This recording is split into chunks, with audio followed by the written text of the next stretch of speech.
welcome to SVG-TV News for Monday, December 5th, 2016. I am Jennifer Richardson with the details. Officials at the Labor Department were today engaged in talks with employees of the Buckama Bay Resort over their complaint of non-payment of salaries. The disgruntled employees stated they have not been paid for over 2 months and will not go back to work until they are paid their full salaries. They are currently engaged in a strike action which started on Friday and continued over the weekend. Their meeting today with the Labor Department was deemed to be a productive one.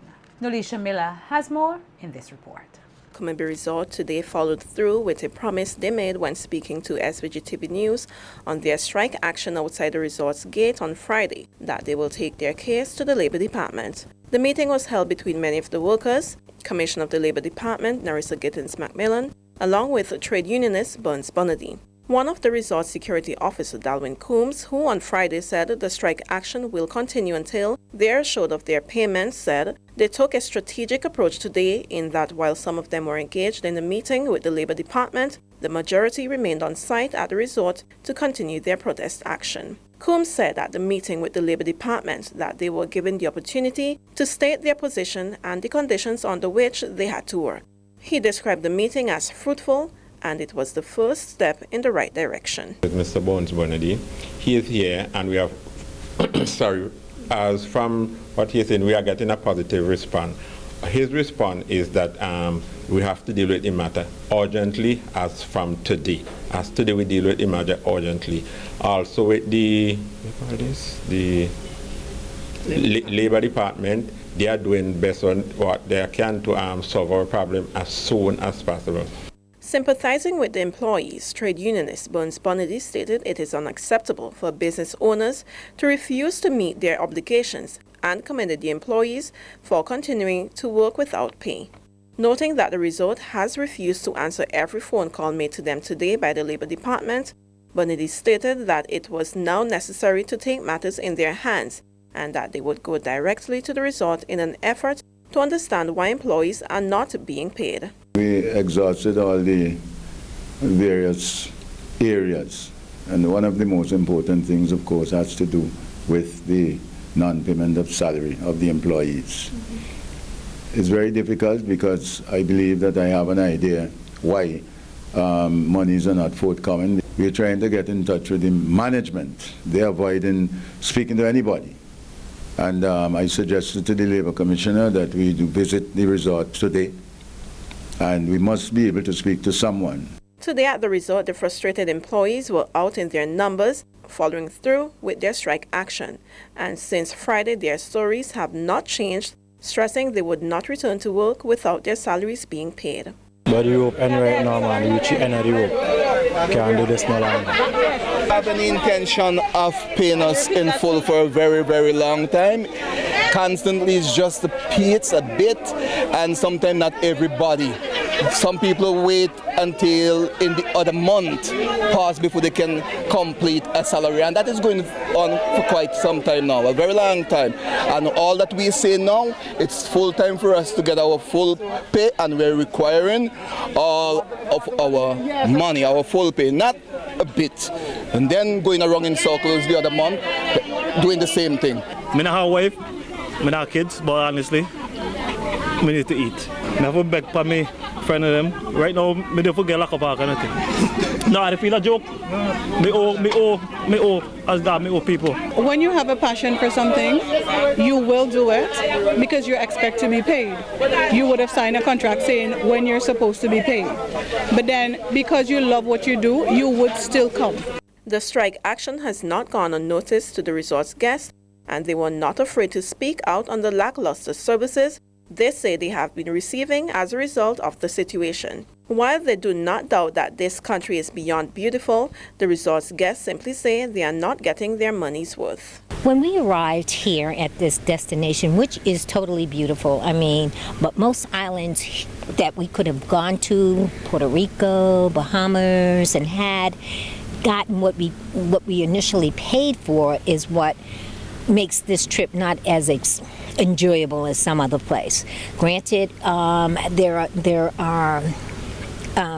the there's food to eat, but it's the same food every day.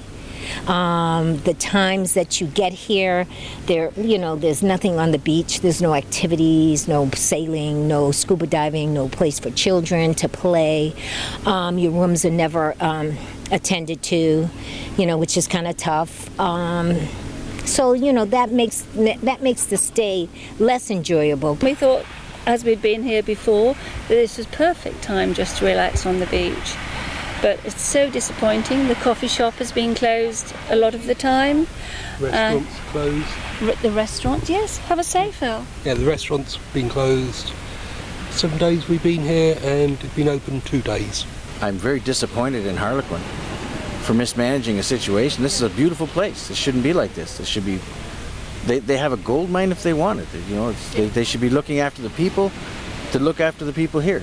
Meanwhile, Chief Executive Officer of the Tourism Authority, Glenn Beach, said that the issue is becoming a great concern as it could be detrimental to the SVG's tourism product, and that his department will be monitoring the situation very closely. Damage control, we're going to have to find out their reasons, see what's going on, what their experience has been, and look at it on an individual cases. The letters that we have received, the people have left earlier than they should have, and so that's a problem. It's a huge problem, and just like word of mouth is the best way of marketing, word of mouth also does the most damage because they're going to tell their friends and family.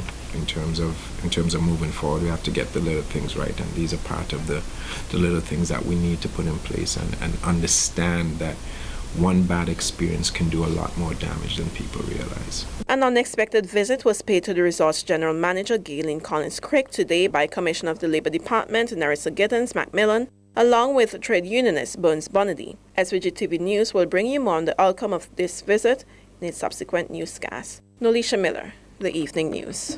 And trade unionist Burns Bonady wants to clear his name of claims that he had badly represented the workers at the Buckermans Bay Resort on previous occasions over a similar issue of non-payments. On a radio call-in program today, a caller stated that complaints were lodged to Bonady and he did not act upon them, suggesting that he was more on the side of the resort's management. The trade unionist described the claims as absurd, noting that he has never been approached by any employee of the Buckermans Bay Resort for representation and that persons are just trying to be mischievous. Never ever had any meeting with the workers of Buckermans Bay. Never ever. Today's the first day. So how could somebody say go back to the management? I don't even know. I know she's Miss Crick. I never spoke to her yet. So who could say that? These mischievous people. Today is my first day that I'm speaking with all the employees here. So who want to say that? That is their business. I don't operate in that fashion. I will never go back to tell an employer that a worker tell me something. That is mischief making. All water systems of the Central Water and Sewerage Authority are back up and running. That's according to the company's public relations and marketing manager, Joan Ryan. Ryan was at the time providing an update on the restoration work done by CWSA to parts of the island where water supply systems were disconnected due to the damage sustained during the passage of the recent trough system. Ryan says while all systems are operational, some customers may experience water outages. She, however, assured the public that teams have been deployed to fix broken lines where they may exist. We are pleased to report at this time that all of our systems are back up. The main transmission lines have all been fixed and the intakes cleared. What will happen now is that from time to time there will be, the residents may experience occasional outage because we now have to focus on ensuring that our distribution means the lines that run from the storage tanks to our homes, we have to ensure that those lines are fixed. In some cases they are broken, and teams have been deployed throughout this period to fix those lines, but from time to time more lines are broken because of the strain on the system. Ryan appeals to the public to contact the CWSA if they encounter or are currently encountering problems with their water supply. it is important for us to note that the systems are restored.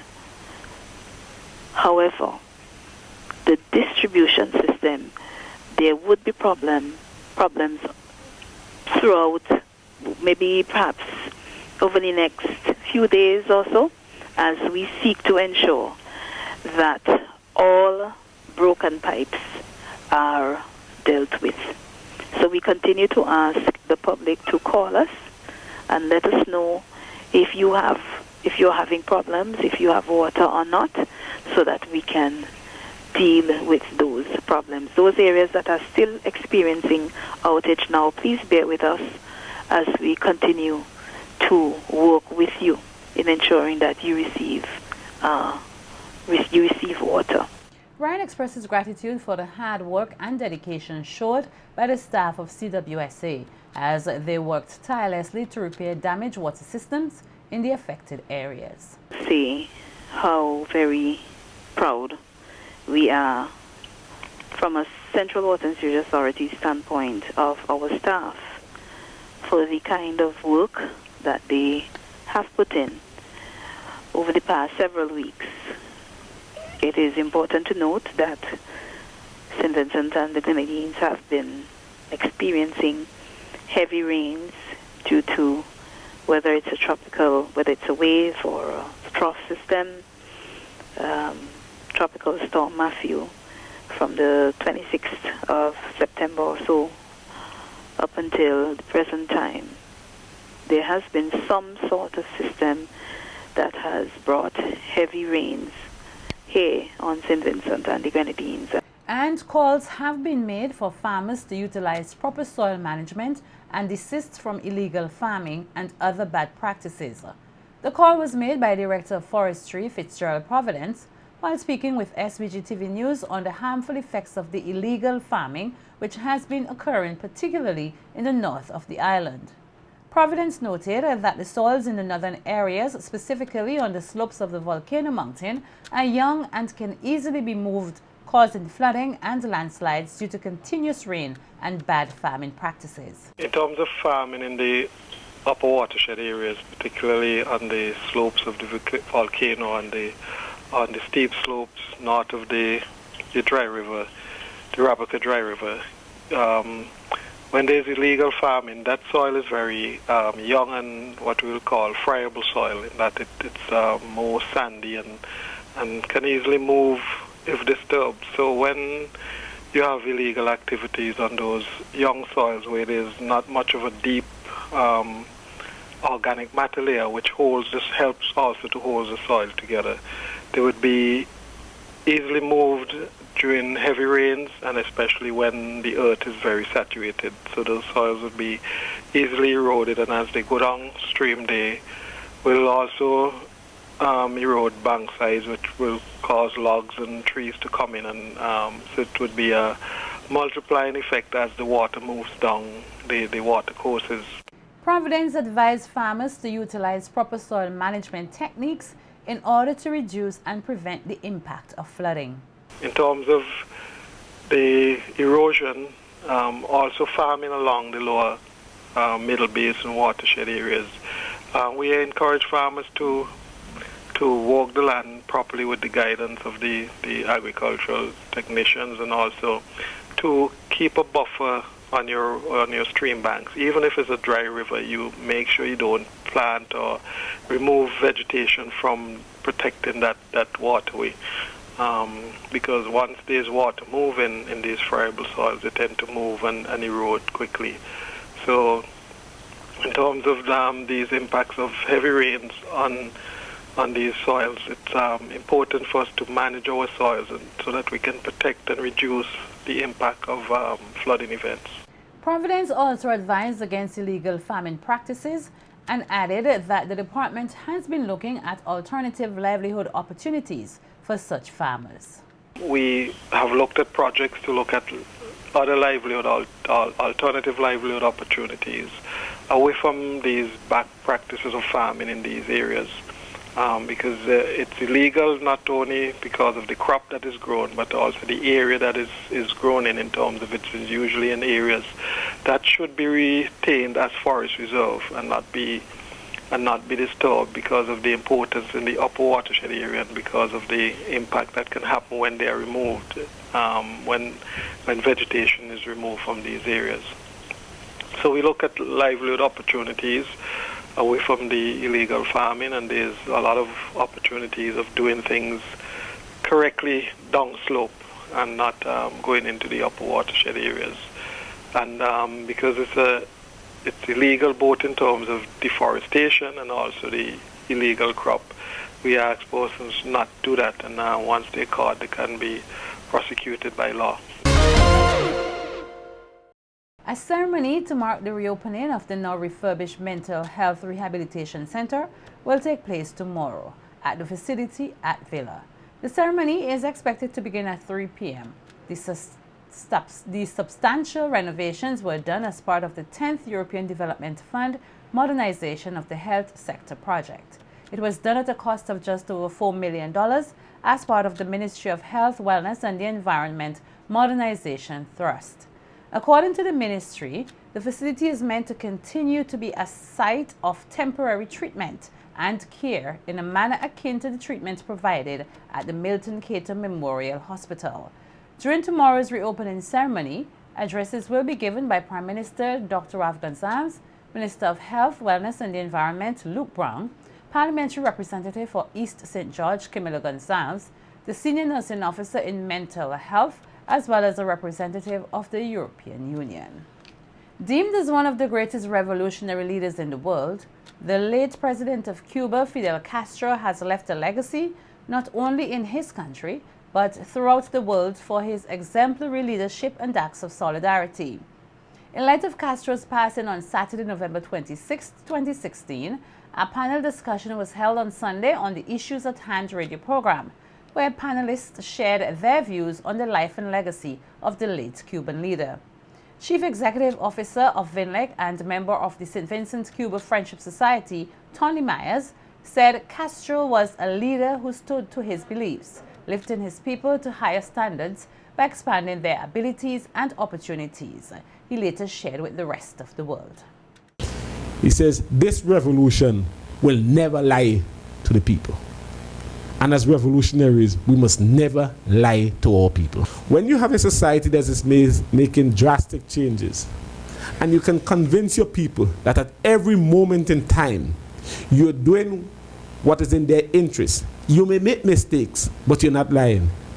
Your society is able to move forward. So immediately following the success of the revolution, the triumph of the revolution, there was a massive education process.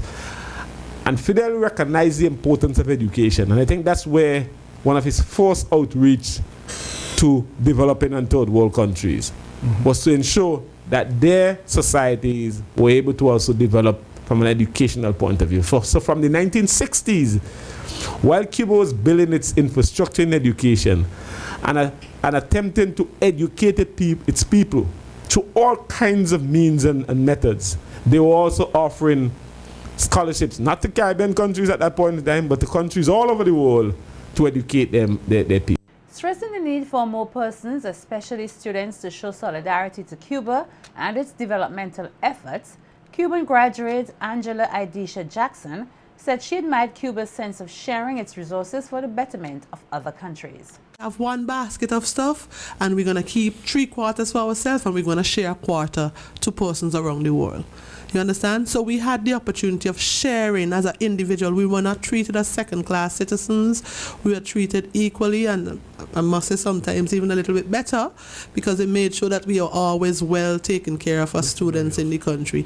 And sometimes it really hurt my heart to see that, and this is knocking some of the graduates now who generally do not stand up and be counted as persons who show solidarity and respect. It's not asking you to be involved in the politics or whatever, but it's asking you, a revolutionary. Yes, it's asking you to stand up and say, Cuba has done tremendous work.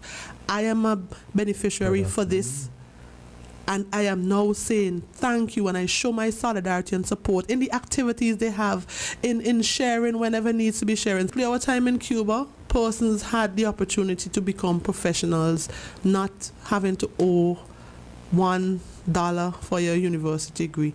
And for this, I'm totally indebted. Jackson said she particularly admired the ideal of one's culture being one's way to freedom, as observed during her stay in Cuba. Amalgamate too much of other cultures to try to make it our own, and we don't try to appreciate what's Vincentian about us. Yes, we are Vincentian with African descent, we are Vincentian with Portuguese descent, we are Vincentian with Indian descent, and we need to have that a melting pot in St. Vincent and Grenadines, but we adapt to everything else too easily. And one of the important things that I found in Cuba is that persons are very proud of their nation. Appreciation of your culture and appreciation of your ideas is something that is taught in school. It's a part of your school curriculum.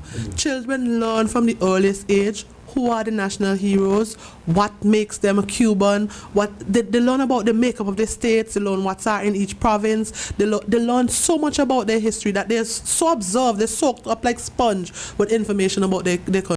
Sandy Bay resident Giovanni Batiste was earlier today escorted before the court, where he was charged for several offenses, including the murder of retired nurse Pamela Williams of Kingston Park.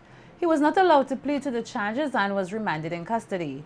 Batiste is also the prime suspect in the double homicide of mother and son, Avis and Ronald Israel, who were beaten to death at their home in Decent Cottage, as well as the killing of Nicholas Lane of Edinburgh, who was clobbered and stabbed to death in the Camden Park area.